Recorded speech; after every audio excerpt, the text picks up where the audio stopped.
जमीन सर्वे को लेकर किसी तरह की सवाल है तो इस वीडियो को जरूर देखिएगा। आपको बता दूं कि बिहार के 45,862 गांवों में जमीन सर्वे की काम जारी हो चुका है। इस वक्त हम पहुंचे हैं पटना हाईकोर्ट में और पटना हाईकोर्ट के जाने माने अधिवक्ता जिनका नाम है शिवनंदन भारती, वो हमारे साथ बातचीत करने के लिए मौजूद है। बहुत सारे लोगों के मन में ये सवाल है कि पुश्तैनी जमीन है उसको लेकर बहुत सारी टेंशन में है, कोई कि मेरे दादाजी के नाम से है, परदादाजी के नाम से है या पिताजी के नाम से है, उसको कैसे सोल्व किया जाए। कितने लोगों के मन में यह है कि सरकारी जमीन में हम हैं तो ऐसा ना हो कि सर्वे के दौरान वो जमीन सरकार हमसे ले ले। बहुत सारे लोग ऐसे भी सवाल लेके हैं कि हम किसी के दिए हुए जो अनुदान की जमीन या गिफ्टेड जमीन है उस पर रह रहे हैं तो ऐसा ना हो कि वो भगा दें। तो इन सारी समस्या को लेकर हम बात करेंगे सर से और जानेंगे कि आखिरकार उन समस्याओं का समाधान आप कैसे करेंगे। तो चलिए सीधे बात करते हैं और जानते हैं। जी सर, सबसे पहले आपका स्वागत है द लाइव बिहार पे। बहुत बहुत शुक्रिया आपका भी। सर, बिहार में जमीन सर्वे का काम जारी हो चुका है और लोगों के मन में बहुत सारी समस्या है, तो उन समस्याओं को कैसे वो हल करें, उन समस्याओं से कैसे निदान पाए, बताइएगा। अभी जो बिहार में जो सर्वे का कार्य हुआ तो उसमें जो सामान्य जो तबके के लोग हैं उनमें उलझनें बहुत ज़्यादा पैदा हो गई है और उलझन का बहुत सारा कारण है। तो सबसे पहले आप एक चीज़ समझिए कि पहला उलझन जो लोगों के मन में है कि फॉर्म कैसे भरे और कहाँ जमा करें, किस रूप में करें। दूसरा, फॉर्म कितने दिनों के अंदर में जमा करें। बाहर बिहार के अधिक आबादी जो है सो पटना बिहार से बाहर रह रहे हैं, नौकरी में वहाँ छुट्टी मिल नहीं रही है तो क्या नौकरी छोड़ के वो बिहार का अभी दौरा लगाएं। विभिन्न तरह का जो चीज़ें लोगों को मन में समस्याएं आ रही है, इनसे बचने का एक उपाय आपको बता रहे हैं कि इसका एक साधारण, चूँकि खास करके आप बिहार के मधुबनी जिला के झंझारपुर के संदर्भ में आप जानना चाह रहे हैं, जो आप शुरुआत में हमको कहा, तो उस एरिया के झंझारपुर, अंधराठाड़ी, फुलपरास इत्यादि जगह का जो ज़िक्र आप कर रहे हैं, तो आपको बता दें कि वहाँ भी सर्वे का कार्य शुरू हो चुका। उसमें जो सर्वे के लिए अभी लोगों को पहला क्वेश्चन आप ये समझिए कि घर आने की ज़रूरत नहीं है। आपको ना ही कैंप में और शिविर में जाने की ज़रूरत है। अगर आप मोबाइल चलाना जानते हैं, तो हम आपको तरीका बता रहे हैं। उस तरीके से आप घर बैठे भी आपकी कौन अमीन है, कब आपके यहाँ कैंप में लगेगा, कब भूमि का निरीक्षण होगा, सारी चीज़ों का भी पता आप ऑनलाइन लगा सकते हैं। उसका तरीका आपको हम शुरू से बता रहे हैं, उसको आप कैमरामैन को बताइए और दिखाएँ।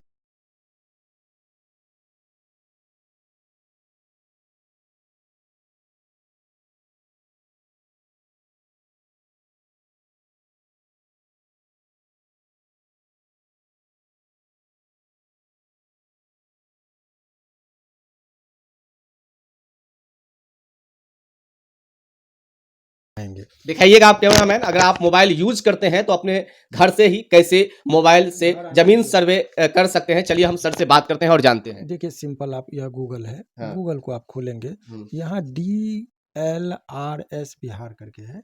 इसको पहले से चूँकि हमने मोबाइल में कर रखा है इसीलिए वो आ गया। तो आपको आपके सामने में हम कर देते हैं। देखिए,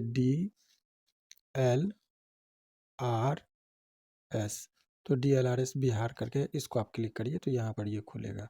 ये जैसे ही खुलेगा तो ये इस साइट पर जब आप आ जाएंगे तो आप देखिए यहाँ पर आएंगे, ये ऐसे करेंगे, देखिए मुख्यमंत्री जी सबका फोटो आएगा। उसके जस्ट नीचे ये कॉलम है बिहार सर्वेक्षण का, इसको आप क्लिक करिए। इसको क्लिक करेंगे तो अपने गांव शहर का भी का सर्वेक्षण की स्थिति, रैयत द्वारा स्वामी जारित की भूमि की स्वघोषणा हेतु प्रपत्र, यहाँ से आपको प्रपत्र भी आप चाहें तो ले सकते हैं। उसका डाउनलोड आप करेंगे तो आपको किस जगह का है वो आपको सब मिल जाएगा। वंशावली का सारा चीज़ का यहाँ से डाउनलोड का ऑप्शन देगा तो आप ले सकते हैं। लेकिन इससे पहले हम इस कॉलम पर भी आएंगे, यहाँ पर अपने शहर की स्थिति जानने का हम आपको तरीका, इसको क्लिक करिए। इसको क्लिक करेंगे, थोड़ा नेट का प्रॉब्लम है, खुलेगा, थोड़ा वेट कर लीजिए, पॉज कीजिए। यदि यहाँ खुल गया, अब जैसे ही ये खुला तो अब आप देखिए यहाँ पर जिला का नाम, तो आपको पता है अपने जिला का नाम डाल दीजिए, मधुबनी। मधुबनी। इसको हम सेलेक्ट कर लिए। उसके बाद मान लीजिए सर्किल है, सर्किल है तो मान लीजिए हम यहाँ पर जो झंझारपुर। झंझारपुर है या जो भी है, चलिए झंझारपुर का हमने डाल दिया।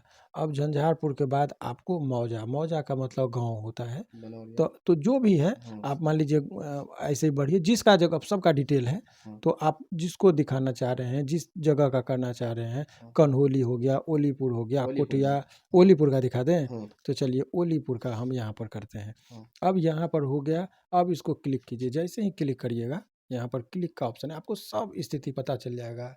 अमीन कौन है, अभी खुल गया। अब जरा देखिए, अमीन का नाम है, उसके बाद आपको कानूनगो का नाम है रमेश कुमार है, शिविर प्रभारी का नाम ओम प्रकाश कुमार है, उद्घोषणा किया है कि नहीं, सबका नंबर वगैरह है, नंबर अभी नहीं दिखा सकते हैं। फिर उसके बाद ये उद्घोषणा कर दी गई है, यानी कि वहाँ पर भी सर्वे का कार्य शुरू है। अभी तक इसमें कोई भी आदमी अभी खतियान जारी नहीं किया है, वंशावली नहीं दिया है, वो अपलोड हो जाएगा। आप यही साइट पर जाके आप ये कर सकते हैं, तो बाहर से आने की ज़रूरत नहीं है। आप फॉर्म वगैरह ऑनलाइन भी सारा चीज़ का विकल्प को आप ये कर सकते हैं। तो ये तमाम तरह का चीज़ है। अब बहुत सारा चीज़ लोगों के मन में ये है कि मान लीजिए किसी का ज़मीन ऐसा है कि खरीद लिया हो और दाखिल खारिज नहीं कराया है, तो दाखिल खारिज नहीं कराए हैं तो आप अभी आवेदन आप दे दीजिए। बहुत दिन पहले ज़मीन लिए हैं, यदि आपका दाखिल खारिज 21 दिनों के अंदर में वो निष्पादित करना उनका काम है। यदि वो नहीं करते हैं तो DCLR को आप आवेदन देंगे, वहाँ पर तुरंत आपका निष्पादन हो जाएगा और आपका दाखिल खारिज का जो चीज़ें हैं वो चढ़ जाएगा। तो आपको कहीं इसमें भटकाव करने की ज़रूरत नहीं है।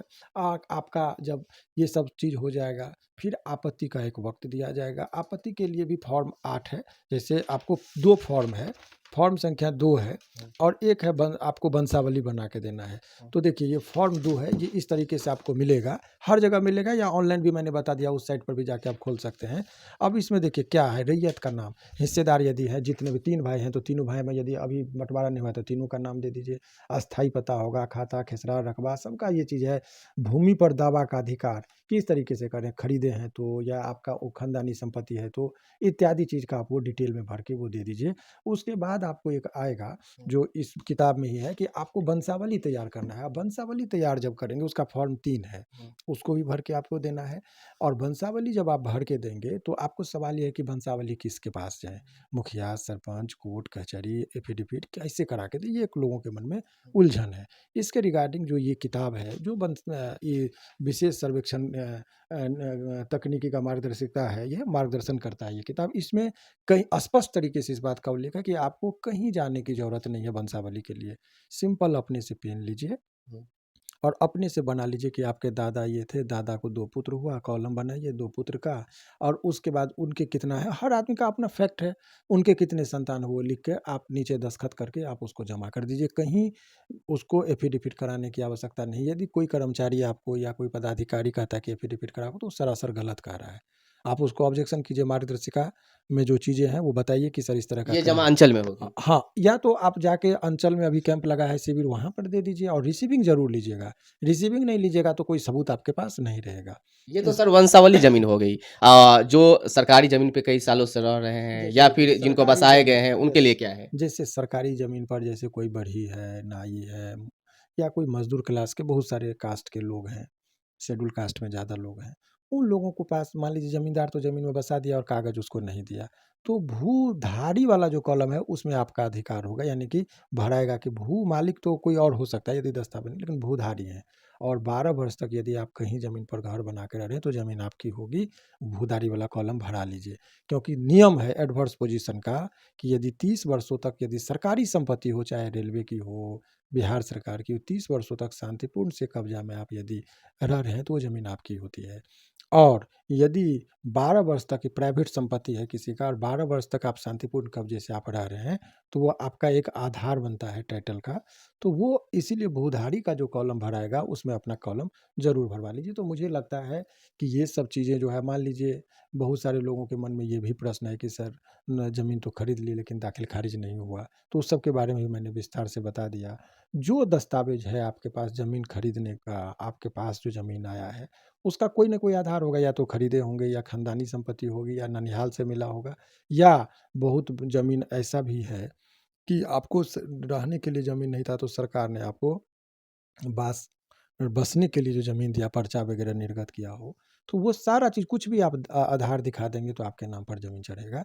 इसीलिए सभी लोगों को सजग रहना। हाँ, उसके बाद ये सारी प्रक्रिया हो जाने के बाद एक पंचायत भवन पर या मुख्यालय पर पब्लिश किया जाएगा, चिपकाया जाएगा कि इस गाँव का खाता खेसरा इतना ज़मीन का मालिक ये, इस प्लॉट का मालिक ये। यदि आपको लगता है, चेक करिएगा, उसको ज़रूर पढ़िएगा। फिर आपको लगेगा कि अरे ये ज़मीन मेरा है, ये खेत और दूसरे का नाम चढ़ गया, तो तुरंत आपत्ति दर्ज करा दीजिए। फॉर्म 8 है, वो भी हम दिखा दे रहे हैं आपको। जी और रिसीविंग ले लीजिएगा। जी फॉर्म 8 ये तो वंशावली के संबंध में है कि हाँ। इस तरीके का सिविल पदाधिकारी को ये फॉर्म मिलेगा, हाँ। ये आप उसको दे दीजिएगा हाँ। भर के।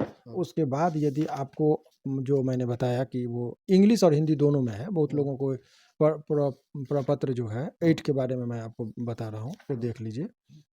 वंशावली के लिए ये है। नहीं, वंशावली का तो मैंने 3 में दिखा दिया, हाँ 2 और 3। हाँ अब सवाल ये है कि फॉर्म 8 है हाँ और 9, हाँ जिसको आपत्ति, यदि आपको लगता है कि सर हमको इस पर आपत्ति दर्ज करना है, हाँ। देखिए यहाँ पर ये दिखाइए। जी दावे दिखाइएगा। आप और आक्षेपों का प्रपत्र जो है ये है। रिसीविंग के लिए आपको इस तरह का मिलेगा, दोनों भर के लेके जाइएगा, ले लीजिए, अपनी आपत्ति दे दीजिएगा। ये कहाँ देना होगा सर? ये अंचलाधिकारी को या तो मैनुअली आप दे दीजिए, जाके वहाँ पर जमा कीजिए, या नहीं तो ऑनलाइन जो मैंने बताया उस साइट पर फ़ोटो बढ़िया से उसको भर लीजिए, अपने नाम पता जो भी है, और आप उसको फ़ोटो खींच के अपलोड कर दीजिए उनके साइट पर, तो रिसीविंग हो गया। फिर आपको दिल्ली कलकत्ता से आने की भी ज़रूरत नहीं पड़ेगी। या नहीं तो क्या करिए कि आपको लगता है कि ये चीज़ है, तो आप उसको भर के स्पीड पोस्ट से भी सिविल प्रभारी के नाम से आप कर दीजिए, और उसका जो स्पीड पोस्ट करेंगे, उसका जो रसीद होगा वो आपका रिसीविंग हो जाएगा। बहुत जगह रिसीविंग नहीं दे रहा है, तो भाई ये भी आपका एक आधार है कि हमने अपना ऑब्जेक्शन रेज कर दिया था। तो ये सब चीज़ घर बैठे स्मार्ट तरीका है कि बिना परेशानी, कम परेशानी में आप कैसे अपने कामों को करेंगे, क्योंकि अब भीड़ इतनी हो गई है कि लोगों को माने बहुत लोगों को जो है सो सहूलियत नहीं हो रहा है।